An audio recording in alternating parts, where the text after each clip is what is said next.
সবাইকে স্বাগত। আজকের এই আলোচনায় আমরা সরাসরি মেশিন লার্নিংয়ের সেই সব মূল বিষয়গুলো দেখব যা জেইকে পরীক্ষার জন্য এক কথায় অপরিহার্য। তো চলুন একদম সময় নষ্ট না করে শুরু করা যাক। দেখুন, সবার আগে যে প্রশ্নটা আসে সেটা হলো, এই যে এত কথা হচ্ছে, এই মেশিন লার্নিং জিনিসটা আসলে কি?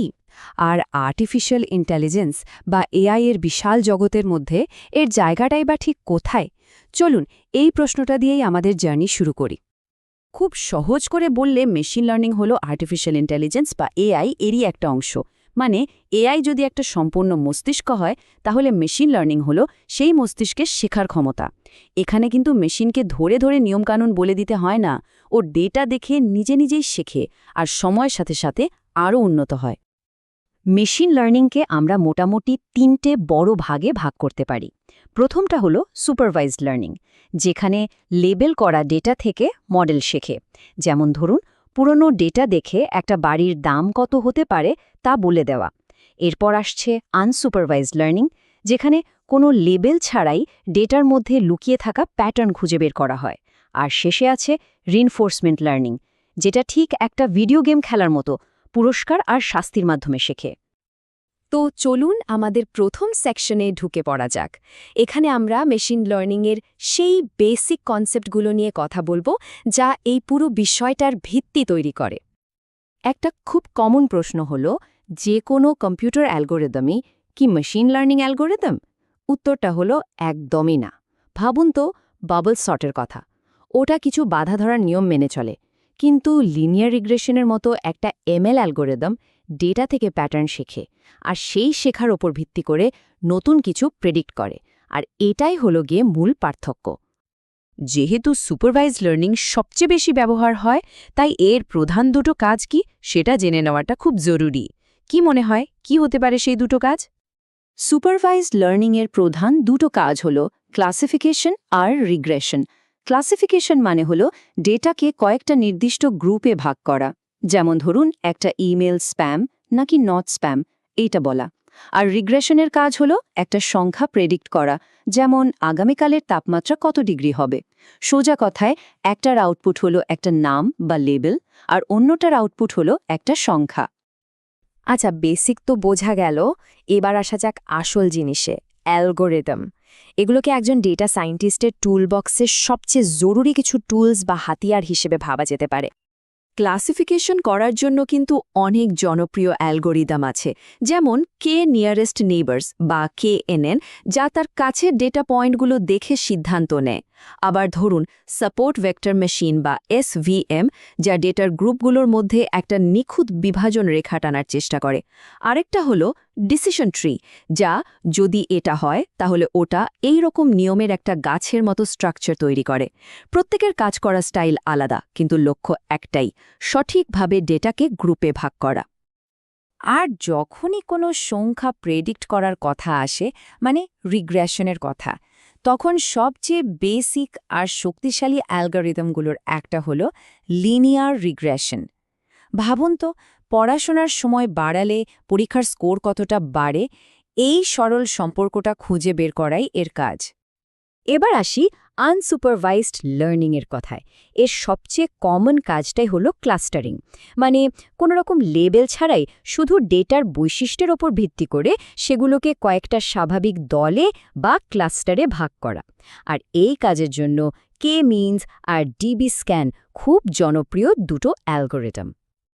দেখুন, শুধু দারুণ দারুণ মডেল বানালেই তো হবে না, বাস্তব পৃথিবীর ডেটা কিন্তু বেশ অগোছালো হয়।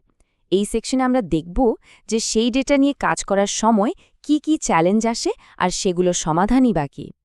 কার্স অফ ডাইমেনশনালিটি নামটা শুনতে একটু অদ্ভুত লাগলেও এটা মেশিন লার্নিংয়ের একটা বিরাট সমস্যা। ব্যাপারটা কি? যখন ডেটাতে ফিচার বা কলামের সংখ্যা প্রয়োজনের থেকে অনেক অনেক বেশি হয়ে যায়, তখন মডেল ঠিকঠাক শিখতে পারে না, কনফিউজড হয়ে যায়। আর এর থেকে জন্ম নেয় আরেকটা সমস্যা, যার নাম ওভারফিটিং। তাহলে এর থেকে বাঁচার উপায় কি? ওয়েল, ডাইমেনশনালিটি কমানোর জন্য প্রিন্সিপাল কম্পোনেন্ট অ্যানালিসিস বা পিসি এর মতো টেকনিক আছে, যা সবচেয়ে গুরুত্বপূর্ণ ফিচারগুলো খুঁজে বের করে, বাকিগুলো বাদ দেয়। আর ওভারফিটিং আটকানোর জন্য নিউরাল নেটওয়ার্কের ড্রপ আউটের মতো দারুণ সব কৌশল ব্যবহার করা হয়। যে কোনো মডেলকে ডেটা খাওয়ানোর আগে কিন্তু তাকে ভালোভাবে তৈরি করে নিতে হয়। একে বলে ডেটা প্রি প্রসেসিং। যেমন ফিচার স্কেলিং করে বিভিন্ন ইউনিটের ডেটাকে একই স্কেলে নিয়ে আসা হয়। ডেটাতে কোনো ভ্যালু মিসিং থাকলে ইম্পিউটেশন দিয়ে সেটা পূরণ করা হয়। আর টেক্সট ডেটাকে তো মেশিন বোঝে না, তাই ওয়ান হট এনকোডিংয়ের মতো পদ্ধতি দিয়ে সেগুলোকে সংখ্যায় বদলে নিতে হয়। এই ধাপগুলো ছাড়া একটা ভালো মডেল বানানো প্রায় অসম্ভব। মডেল তো বানানো হলো, কিন্তু প্রশ্ন হলো মডেলটা কতটা ভালো কাজ করছে সেটা মাপার উপায় কি? আমাদের চতুর্থ সেকশন ঠিক এই বিষয়টা নিয়ে। কারণ শুধু মডেল তৈরি করাটাই কিন্তু শেষ কথা নয়। একটা ক্লাসিফিকেশন মডেলকে মূল্যায়ন করার জন্য কনফিউশন ম্যাট্রিক্স হলো একটা অসাধারণ টুল। এটা আসলে একটা টেবিল যা পরিষ্কার দেখিয়ে দেয় যে মডেলটা কটা প্রেডিকশন ঠিক করেছে আর কটা ভুল করেছে। মানে এটা হলো মডেলের পারফরম্যান্সের একটা রিপোর্ট কার্ড। আর এই কনফিউশন ম্যাট্রিক্স থেকেই আমরা বিভিন্ন মেট্রিক পাই, যেমন অ্যাকিউরেসি, যা বলে দেয় মোট কত শতাংশ প্রেডিকশন সঠিক। কিন্তু অনেক সময়, বিশেষ করে যখন ডেটায় ইমব্যালেন্স থাকে, তখন শুধু অ্যাকিউরেসি দেখলে চলে না। তখন প্রিসিশন আর রিকলের ব্যালেন্স করে F1 স্কোর দেখাটা খুব জরুরি হয়ে পড়ে। আর হ্যাঁ, রিগ্রেশন মডেলের জন্য আছে R², যা বলে দেয় মডেলটা ডেটাকে কতটা ভালোভাবে ফিট করতে পেরেছে। চলুন এইবার কিছু অ্যাডভান্সড টপিকের দিকে একটু উকি দেওয়া যাক। এগুলো আমাদের মেশিন লার্নিংয়ের পুরো ছবিটা বুঝতে দারুণভাবে সাহায্য করবে। নিউরাল নেটওয়ার্ক নামটা নিশ্চয়ই শুনেছেন। এগুলো মানুষের মস্তিষ্কের গঠন থেকে অনুপ্রেরণা নিয়ে তৈরি, আর এটাই কিন্তু ডিপ লার্নিংয়ের মূল ভিত্তি। ছবি চেনার মতো জটিল কাজের জন্য CNN বা কনভলিউশনাল নিউরাল নেটওয়ার্ক ব্যবহার হয়, আর মডেলকে দ্রুত ট্রেনিং দেওয়ার জন্য অ্যাডমের মতো অপটিমাইজার কাজে লাগে। এছাড়াও আরও অনেক অ্যাডভান্সড ফিল্ড আছে, যেমন NLP, যার মাধ্যমে মেশিন মানুষের ভাষা বুঝতে শেখে। আছে ট্রান্সফার লার্নিং, যেখানে একটা বড় কাজে ট্রেন করা মডেলকে অন্য একটা ছোট কাজে ব্যবহার করা হয়। আর রিইনফোর্সমেন্ট লার্নিং তো আছেই, যেখানে এজেন্টরা ভুল করতে করতে শেখে।